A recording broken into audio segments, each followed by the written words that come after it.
Salut les amis, aujourd'hui, la vidéo de la semaine, nous allons descendre en dessous du niveau de la ceinture. Et comme je sais que vous êtes impatients, je ne vais pas vous faire patienter plus longtemps.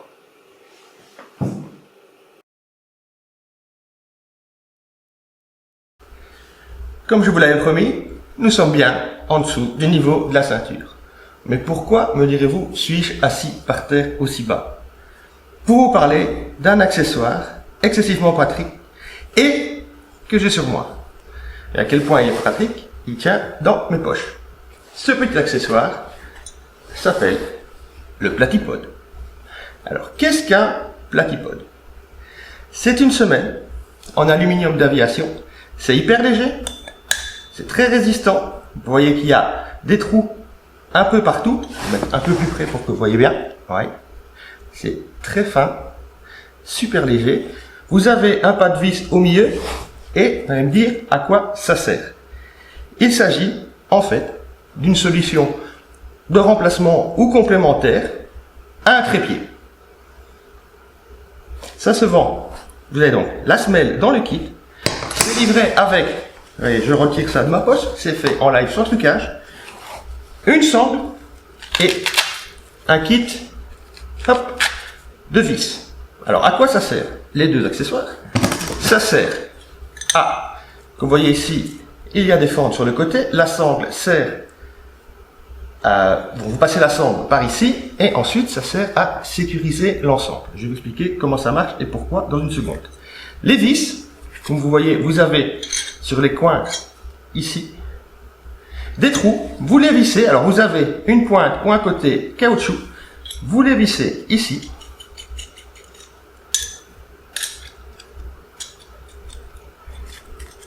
Je vais mettre un dans le sens pour que vous voyez comment on peut gérer ça d'une façon ou d'une autre.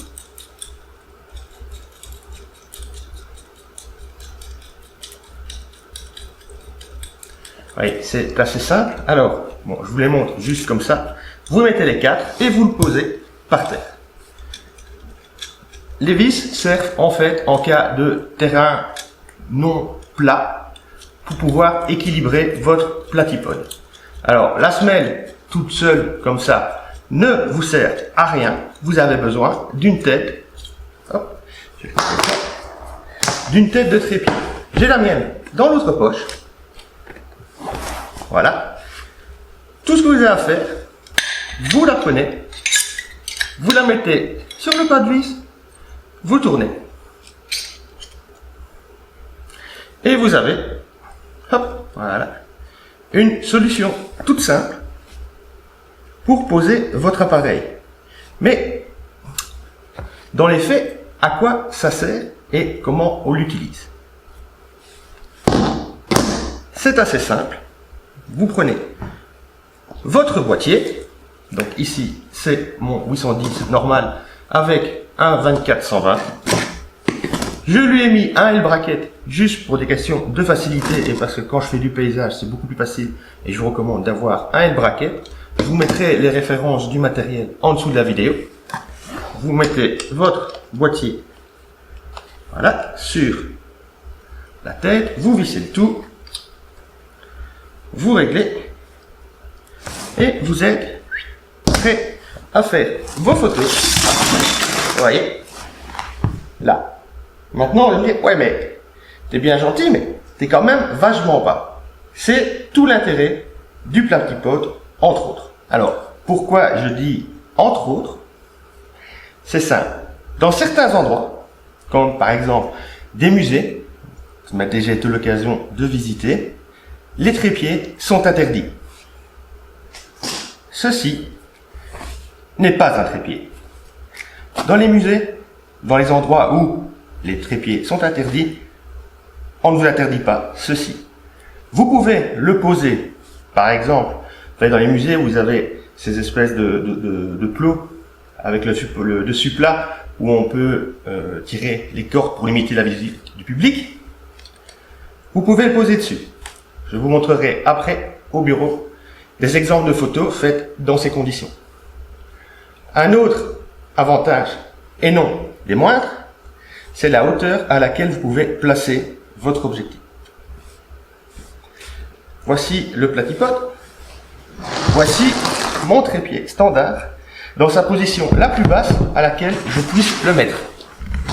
Et je vais le mettre pour que vous puissiez bien voir. Vous voyez, la hauteur à laquelle je puisse le mettre, ça c'est le plus bas où je peux descendre. Si on retire le fait que je pourrais inverser la colonne, mettre l'appareil la tête en bas au ras du sol. Et encore, c'est assez limitatif, c'est assez compliqué de tout réfléchir à l'envers, mais c'est faisable. Ça nécessite, cela dit, beaucoup de manipulation. Pareil, pour arriver dans cette position, vous devez avoir un trépied soit sans colonne, soit avec une colonne qu'on puisse basculer, des pieds qui s'écartent très bas, et vous êtes encore quand même, vous voyez, à une bonne distance du sol. Le platypode, vous m'avez vu le monter, ça m'a pris même pas une minute quand vous êtes habitué.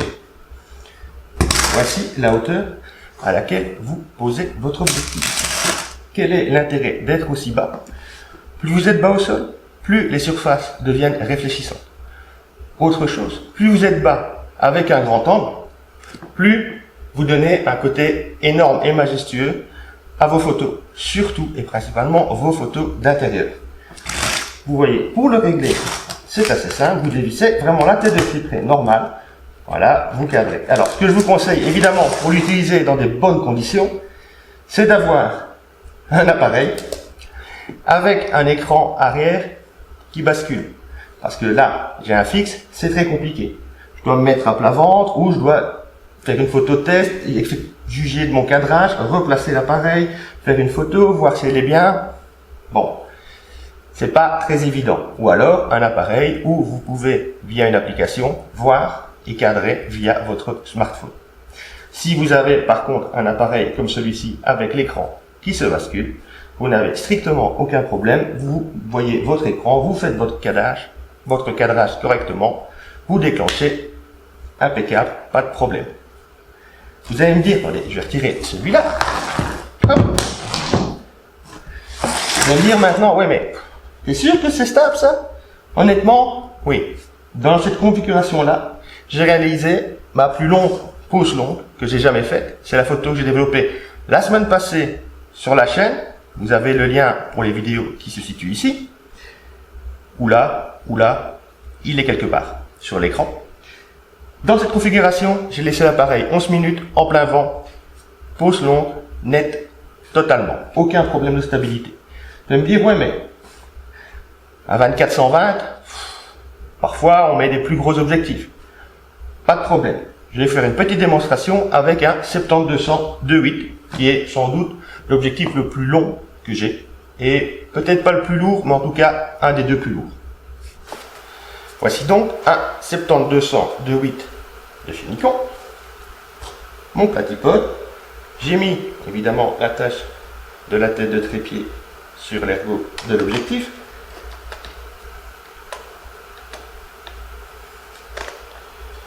Voilà, vous le placez, vous le vissez. Si vous êtes à plat, ça c'est bon. Si vous êtes à plat, pas de problème, ça tient. Si vous voulez l'incliner, parce qu'il y a de fortes chances que vous aurez envie de faire, ne fût-ce que pour peaufiner votre cadre, votre cadrage, tout ce que vous avez à faire, c'est de réfléchir où va se situer le poids. Le poids principal ici, bon, c'est bien équilibré. Le poids de l'appareil est à l'arrière. Si vous le basculez, le poids va venir à l'arrière. Vous inversez juste votre semelle. Vous basculez l'appareil. Et voilà, ça tient, pas de souci. Un petit conseil aussi, si vous utilisez cette configuration dans un endroit où les trépieds ne sont pas autorisés, évitez d'avoir un système de déclenchement visible. Utilisez ou le retardateur ou votre smartphone si c'est compatible avec votre boîtier. Dès que vous mettez un câble de déclenchement, une télécommande avec un boîtier ici et une minuterie, une télécommande infrarouge, généralement les services de sécurité, ces endroits-là, n'aiment pas trop. Ils viennent et ils vont vous demander d'enlever tout ça. À partir du moment où c'est juste la configuration comme ça, généralement ça passe. Si, pour une raison X ou Y, vous voulez utiliser de plus gros objectifs, sachez qu'il existe un modèle plus grand et ainsi qu'un modèle plus petit pour les compacts, les smartphones. Je vais enlever ça. Hop. Si Et voilà. Comme vous pouvez le voir, c'est assez pratique. Pensez également que vous avez ici un pas de vis qui est compatible avec les sangles pour porter style Black Rapid ou autre, pour porter votre boîtier. Il m'arrive très souvent, une fois que mon boîtier est monté avec le Platypod, de plugger ma sangle ici, je la visse et je me balade avec le tout, sachant que ceci pèse, on est à peine à 200 grammes. C'est une petite concession, mais en plus, quand vous rentrez dans un endroit où les trépieds sont interdits, la sécu vous voit passer avec tout attaché en même temps, généralement, ça passe.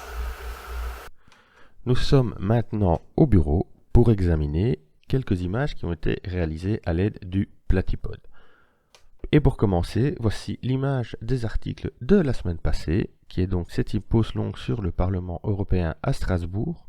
Comme vous pouvez le voir, il s'agit d'une pause donc de 11 minutes, qui est parfaitement nette. Donc vous l'avez vu la semaine passée, mais je rezoome. Vous voyez, si on se balade un peu sur la façade, vous voyez que c'est net, il n'y a rien à dire, il n'y a pas de problème à ce niveau-là.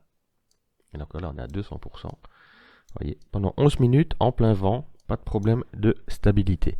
Le fait également de pouvoir le poser aussi bas vous permet vraiment de voir, vous voyez, sur toute la partie droite ici, d'avoir cette ligne de fuite qui est vraiment avec un angle très plat et qui donne encore plus de profondeur à votre image. Nous allons maintenant comparer deux photos qui sont de l'intérieur de la cathédrale, la collégiale Sainte-Vaudrue à Mons, et qui ont été faites avec le GFX 100. Voyez la première image ici, sur trépied, à hauteur normale, et la deuxième qui a été faite avec l'appareil posé sur le Platypod. Voyez la différence, quand je vous ai dit que plus on est bas, plus on donne de la majestuosité au lieu. Je trouve cette photo beaucoup plus majestueuse et impressionnante que celle-là. Elles ont été prises toutes les deux avec le même objectif, sensiblement du même endroit. C'est juste la question d'angle de vue qui vous donne une impression différente. Vous voyez également que le sol de cette photo-ci est beaucoup plus brillant et vous avez une meilleure réflexion que sur cette photo-ci. Nous allons maintenant voir une photo qui a été faite sur la mer de glace.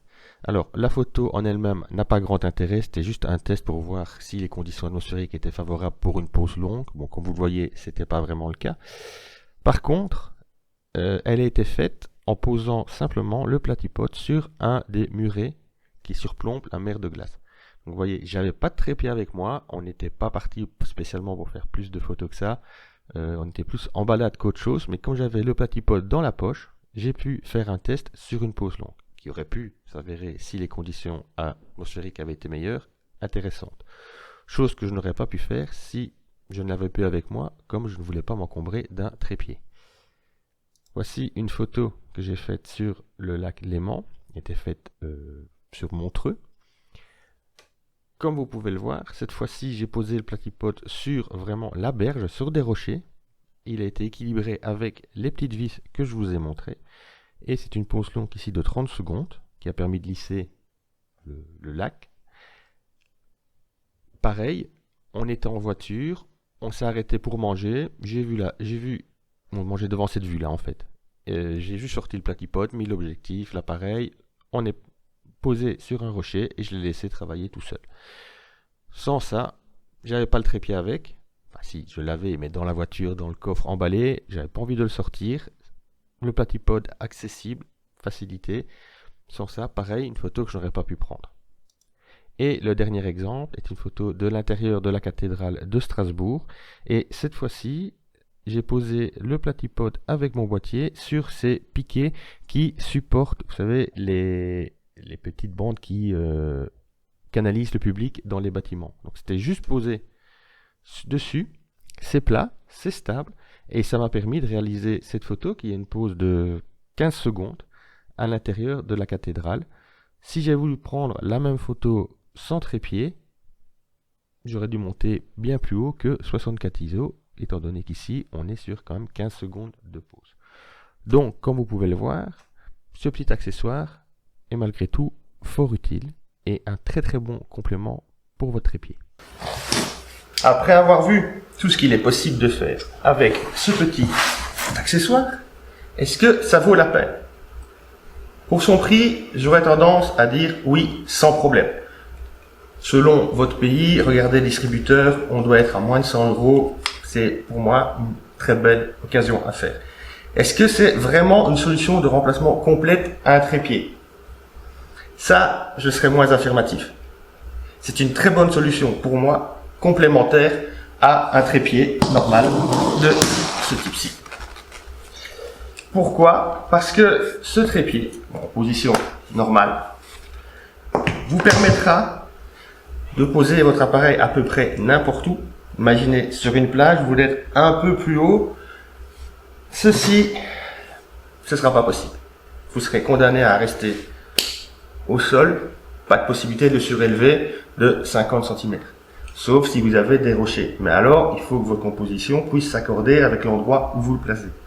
C'est pas toujours le cas, mais comme solution complémentaire ou comme solution de voyage, faut avouer que c'est hyper pratique. Vous mettez ça, comme vous avez vu, dans une poche, vous mettez votre appareil, vous avez tout votre petit système dans votre poche, votre appareil autour du cou, vous voulez faire une pause longue, vous avez besoin de rentrer dans un endroit où les trépieds ne sont pas autorisés. Vous avez ceci, pas de gros sac sur le dos, bon, un minimum. Faut avouer que c'est très pratique. Je l'ai emporté dans un voyage que j'ai réalisé sur un petit trip entre la France et la Suisse. Je l'ai utilisé pour plusieurs occasions pour faire quelques photos. Est-ce que j'aurais fait la même chose? J'aurais pu prendre ces photos-là si j'avais mon trépied? Oui. Est-ce que j'avais mon trépied? Non. Dès lors, pour des questions de poids et d'encombrement. Dès lors, sans ça, les photos, j'aurais pas pu les prendre. Donc, en conclusion, les fêtes arrivent. Vous voulez faire un petit plaisir sympa, pas trop cher. Le Platypod, franchement, essayez-le. Je pense que vous ne le regretterez pas. J'espère que cette vidéo vous aura été utile. Si c'était le cas, n'hésitez pas, abonnez-vous, un petit pouce fait toujours plaisir. Et d'ici à la semaine prochaine, passez des bonnes fêtes.